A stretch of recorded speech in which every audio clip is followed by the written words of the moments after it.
ஐயா வணக்கம். இப்பொழுது வள்ளலார் வாழ்க்கை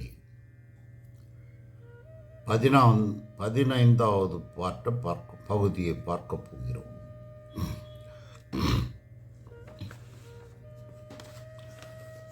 அவர் இப்படியே ஒரு பின் ஒரு கால் 2 புலவர்கள் அவரை தேடி வந்தனர்.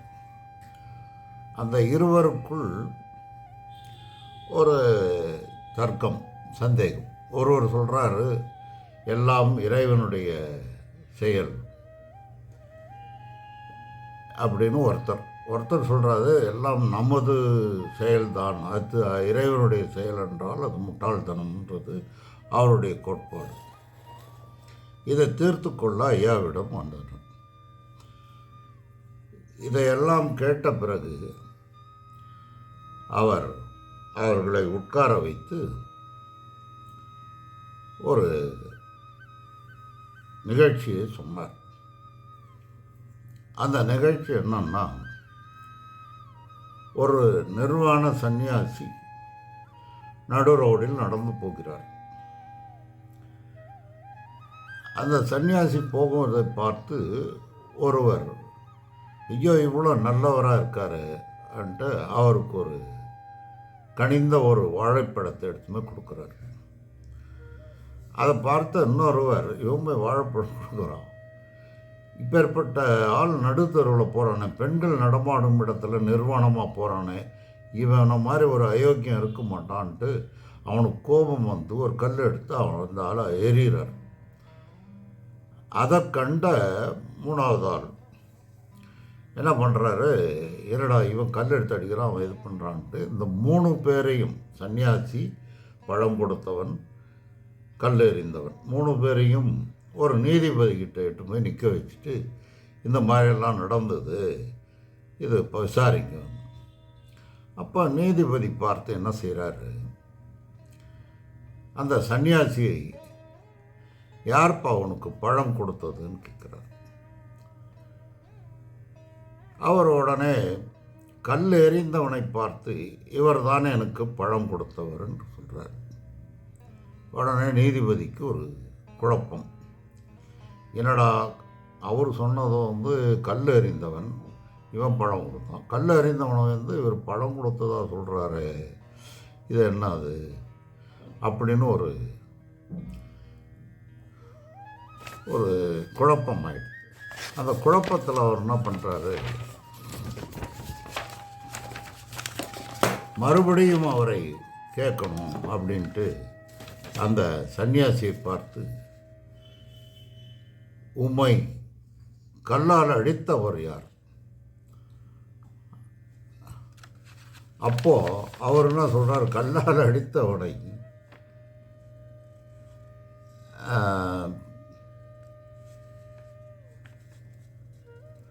அடுத்தவர் அதற்கு அந்த அழைத்து கொண்டு வந்தார் பொதுவாள் நீதிபதிக்கிட்ட, அவரை காட்டுகிறார், இவர் தான் கல்லால் அடித்தார். அவருக்கு ஒன்றுமே புரியலை.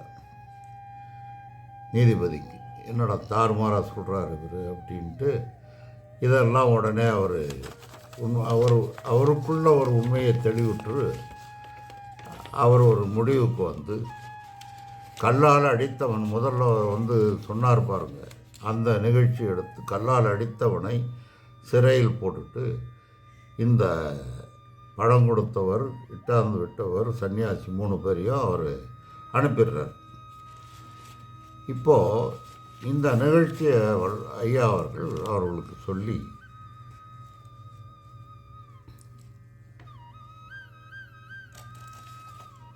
இது இக்கதையில் சன்னியாசி எல்லாம் ஆண்டவன் செயல் என்று இருக்கிறார். அதனால்தான் அவர் கல் எடுத்து இது பழம் கொடுத்தவன் அப்படி மாற்றி சொல்கிறார். எல்லாம் நிகழ்ந்தது இறைவனுடையது அப்படின்னு யாரையும் அவர் பின் பண்ணல. ஏன்னா நம்மளால் செய்தால் அது இறைவன் செய்ததில் நம்ம குற்றம் சொல்லக்கூடாதுன்ட்டு அவர் அதை சன்னியாசி காட்டுவது இறைவன் செயல் என்பதை நிரூபிக்கிறது. மற்ற இந்த மூணாவது ஆளுகிட்ட வந்து காட்டி நீதிபதிக்கிட்ட எல்லா ஒரு நிகழ்ச்சியை நியாயப்படுத்தணும், அது கேட்கணும் அப்படின்லாம் ஒரு அந்த செய்கிற இதை பார்த்து அது ஒரு இறைவனுடைய இதுன்னு நினைக்காம தன்னால் முடிந்தது தான் செய்யக்கூடியது என்ற ஒரு மனப்பான்மையில் இவங்கள்ட்ட அந்த நீதிபதிக்கிட்ட விட்டு அதுக்கு ஒரு விசாரணை செய்தது. இது ஜீவர்கள் செயல். ஜீவர்கள்னால் நம்ம இறைவன் செயலது சன்னியாசி செய்தது. இந்த மூன்றாவது ஆள் செய்தது ஜீவர்களுடைய செயல். நம்ம உள்ளத்தில் நாமளாக செய்யக்கூடிய செயல். இது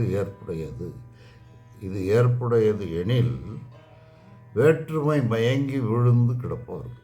அந்த வேற்றுமைனா அந்த செயலில் மயங்கி விழுத்து இறைவன்ன்றதை மறந்து தன்னால் தான் ஆற்ற முடியும் என்ற ஒரு மயக்கம் அதில் இணையது அப்படின்னு எடுத்து காட்டுறாரு.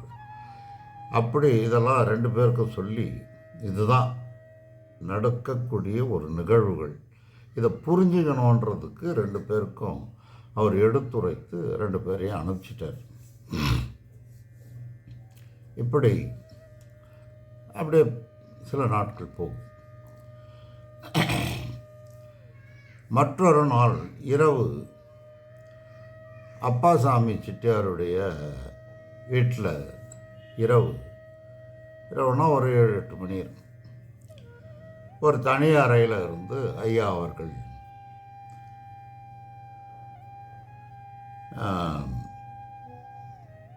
தனிமையில் உட்காந்துட்டு ஏதோ சிந்தனையில் இருக்கார்.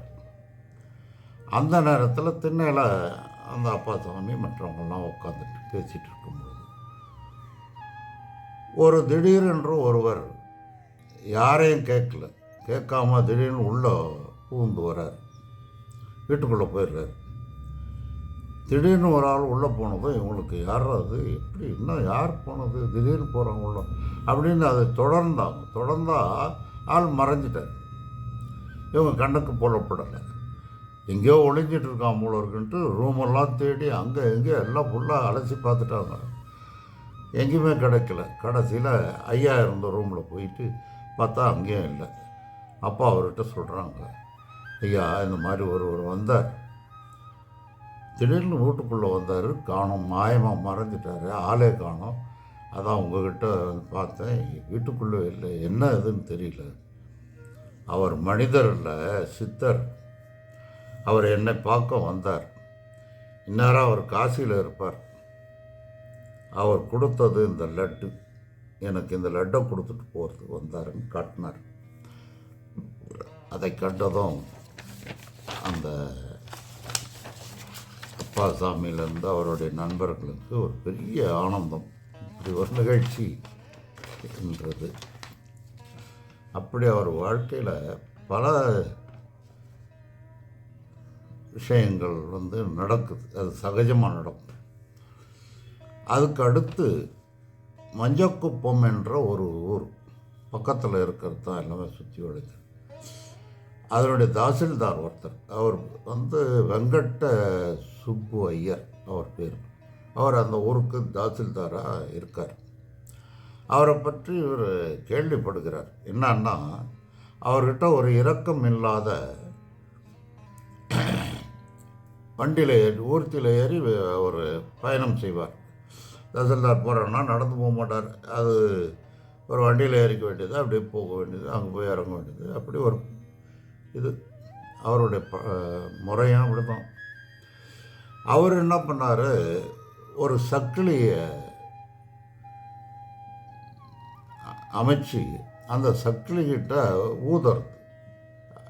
தாசில்தார் வரன்னா ஒரு ஊதிக்கிட்ட சங்கு ஊதிட்டு போகிற மாதிரி அது ஒரு பைப்பில் அப்படி வச்சு இந்த போன்னு ஊதிடும். அதை ஊதிட்டு போனால் பின்னாடி தாசில்தார் வராருன்றது ஒரு அறிகுறி மக்களுக்கு. தண்டோரா போடுறாங்க.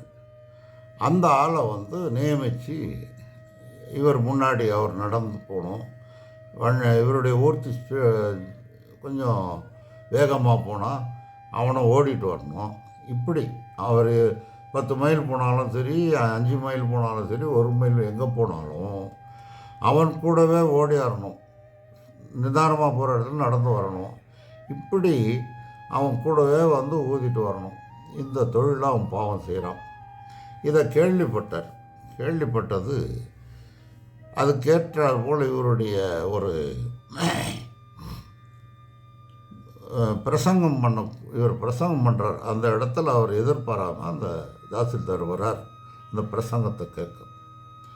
வந்ததை கண்டதும் பிரசங்கத்தை முடிஞ்சதும் அவரை அழைத்து, நீர் வண்டியில் ஏறி செல்லும் பொழுது உன் போன்ற ஒரு மனிதனை பல மைல்கள் தூரம் நடந்தும் ஓடி வருவதும் என்றால் இதைவிட வேறு ஜீவகாருண்யமற்ற செயல் எது? இது நல்லதா அப்படின்னு அவர் கேட்குறார். இதில் என்ன இருக்குது உனக்கு? இந்த வாழ்வு எத்தனை நாளைக்கு உனக்கு அப்படின்னு ஒரு கடிஞ்சுக்கிறார். எத்தனை நாளைக்கு நிலைத்திருக்கும் உன்னுடைய வாழ்வு அப்படிலாம். அதனால் வழக்கத்தை அறவே விட்டுவிட வேண்டும். அவர் சில நேரங்களில் என்ன சொன்னால் ரொம்ப கண்டிப்பாக சொல்லுவார், விட்டு விடுங்கள். எந்த ஊருக்கு போகணுன்னாலும் முன்கூட்டி அவங்ககிட்ட சொல்லிவிடுங்க, அந்த ஊருக்கு போகிறேன், இங்கே போகிறேன்னு சொல்லிவிடு. அவன் முன்னாடி போய் அங்கே தங்கியிருப்பான். நீ போன பிறகு அங்கே வந்து கிட்டக்க இருக்கும்போதோ ஊதி அதை அனௌன்ஸ் பண்ணுறது கரெக்டு. அதை விட்டுட்டு போகிற வழியெல்லாம் கூடவே அவனை ஒரு அடிமை மாதிரி ஆக்கிறது ரொம்ப மட்டரக்கமானது. அதை செய்யக்கூடாது இனிமேல். அதனால் அவன் எங்கே போகணுமோ அந்த இடத்துல சொல்லி அனுப்பி வச்சு நீங்கள் போன பிறகு அந்த குழலை ஊத சொல்லுங்கன்னு சொல்லி அவரை அறிவுறுத்தி அனுப்பினார். அது ஒரு நிகழ்ச்சி அவரில்.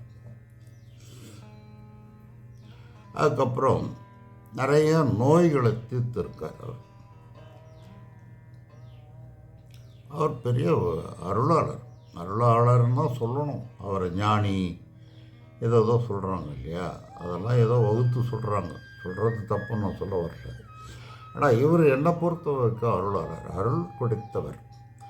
இறைவனிடம் நம்ம வணங்கி அன்பை பெற்ற பிறகு ஆண்டவன் அருள் நமக்கு கிடைக்குது. அவர் ஒரு இடத்துல கூட சொல்கிறாரு, தேவர்கள் சந்தேகம் கேட்குறாங்க, தேவர்கள் என்பதுன்னு சொல்கிறாங்கள ஐயா, அது அவங்க எங்கே இருக்காங்கன்னு கேட்டாங்க. அதுக்கு அவர் சொல்கிறாரு, ஈவு இரக்கம் உடையவன் மனிதன், அன்புடையோர் தேவர், அருளுடையோர் தெய்வம். 3 பேரை பிரிச்சிட்டார். இதுதான் இந்த சைவத்தின் ரகசியம், சைவத்தை சூட்சுமம், சைவத்தின் அருமை. இதை எந்த இதுலேயும் அப்படி சொல்லுவோன்னா, தேவர்கள் எங்கேயோ மிதக்கிற மாதிரி சொல்லுவோம், ஆகாயத்தில் தெய்வம் எங்கேயோ இருக்கிற மாதிரி சொல்லுவோம். இப்படித்தான் எல்லாரும் சொன்னாங்க. சிலை வழிபாடு காரணம் இருக்குது, அதன் வழியே நாம் சொல்லுகிறோம் வழிய அந்த சிலை மேலே இருக்குன்னு சொல்ல மாட்டோம். தேவர்கள் என்றைக்காவது நம்ம சைவ நிலையில் தமிழர்கள் தேவர்கள் உலகம் இருக்குது, தேவர்கிட்ட போய் பேசுகிறது, தேவமொழி சொல்கிறது இந்த பிராமணர்கள் தான் தேவமொழினும். அவனுக்கே தெரியாது எங்கே தேவர் இருக்கான்னு, சும்மா சொல்லிட வேண்டியது. ஆனால் இவர் எவ்வளோ சுருக்கமாக சொல்லிட்டார் பாருங்க. தயவுடையோர் மனிதர், ஒரு மனிதனாக வாழ தெரிஞ்சுக்கணும். அவன் அன்பு வைத்தான்னா எல்லா இயற்கை வாசங்களோட அன்போடு இருப்பான், ஜீவகாருண்யம். அந்த அன்பு இருந்தால் அவன் தேவர், ஒரு படி மேலே ஏறிடுறான் மனிதத்திலேருந்து. இறைவனுடைய அருள், இந்த பிரபஞ்சத்தினுடைய அவனுக்கு அருள் கிடைச்சிடுச்சுன்னா அவனே தெய்வம். அந்த மாதிரி கிடைத்த மகா பெரியவர் தான் இவர், அருளாளர். அதனால் எதை ஒன்றா சாதிக்கக்கூடிய ஒரு சக்தி உண்டு. அதை பெருமைப்படுத்தி ஒரு நாடகமாக்கி காட்டவில்லை, பெருமை. அப்படி சேலம் சேலத்து ஊர்க்காரு ஒரு ஜவுளி வியாபாரி. அந்த இடத்துல அவருடைய உள்நாக்கு வளர்ந்துச்சு, கொஞ்சம் பெருசாக வளர்ந்து அவருக்கு ரொம்ப தொந்தரவாயிடுச்சு, சாப்பிட்ற கஷ்டம், ஒழுங்க முடியாத, ரொம்ப வலிக்க ஆரம்பித்து ரொம்ப வளர்ந்து பெரும் துன்பத்தில் கஷ்டப்பட்டார். அப்போ இவரை பற்றி கேள்வி ஐயா கிட்ட வந்து, ஐயா இந்த மாதிரி எனக்கு ரொம்ப தொல்லையாக இருக்குது அப்படின்னு சொன்னதும் அவர் வந்து திருநீர் கொடுத்து அதை சாப்பிட்டு தண்ணி ஊற்றி சொன்ன பிறகு அவனுக்கு அது குணமாகி நல்லா ஆயிட்டான். ரொம்ப சந்தோஷப்பட்டு அந்த போயிட்டார். இன்னொருவர் வந்து தன் கண் நோய் வந்துடுச்சு. அந்த கண் நோய் எந்த மருந்து போட்டு போகலை. ரொம்ப நாள் கஷ்டப்படுறார். அது வலி தண்ணியாக ஒழுகுது. இப்படியே ரொம்ப வேதனையில் கஷ்டப்பட்டு முகம் வீங்கி இருக்கு. அவ்வளோ துன்பம் அடைந்தவர் ஐயாவை பார்த்து கேள்விப்பட்டு நாங்கள் அவர் அப்படி நடமாடுவார், இங்கே போவார், அந்த ஊர் அப்படி சுற்றிட்டு இருப்பார். அப்போ இவரை பற்றி கேள்விப்பட்டு வர்றது ஐயாவை பார்த்து, ஐயா இந்த மாதிரி எனக்கு இருக்குது, ஏதாவது எங்களுக்கு அருள் பண்ணுங்க. அப்போ ஐயா அதை பார்த்துட்டு ஒரு வாழைப்பழத்தை எடுத்து கொடுத்தார். இதை வந்து கண்ணில் வச்சு கட்டிக்கும், உனக்கு நல்லா ஆகிடும்.